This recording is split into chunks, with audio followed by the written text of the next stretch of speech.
Now, with this election less than a week away, we're seeing a lot of political attack ads. So how do you talk to your children about these negative messages?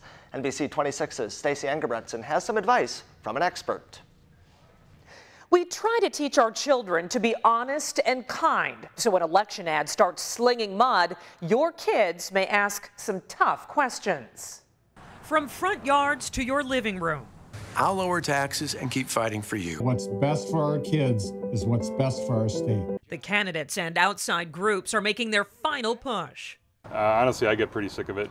It's a highly partisan time right now, and it brings up a lot of feelings for adults, such as fear, anxiety, anger.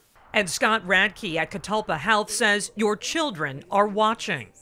So they're going to mimic our reactions to a lot of those ads. It's not right. Scott Walker does what's best for himself. Evers should have revoked the teacher's license, but he didn't. Ads that concern some parents, like Gina Van Domelen of De Pere. It's kind of scary what we're instilling in our children with the messages that are coming out.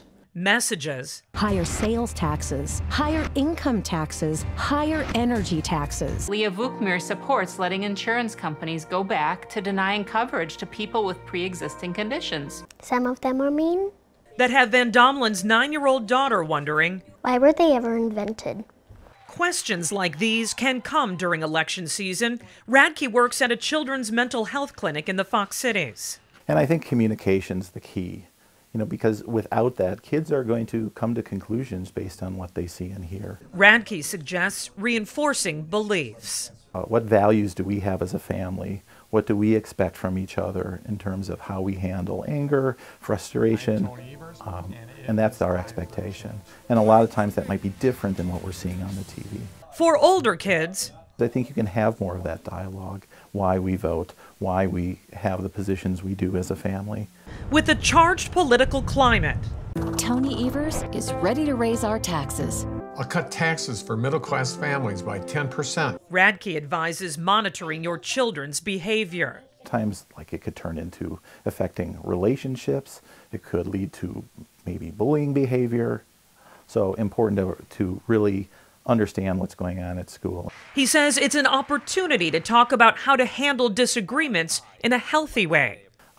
And needing to understand that despite political divisiveness, that there are opportunities and moments where we can come together.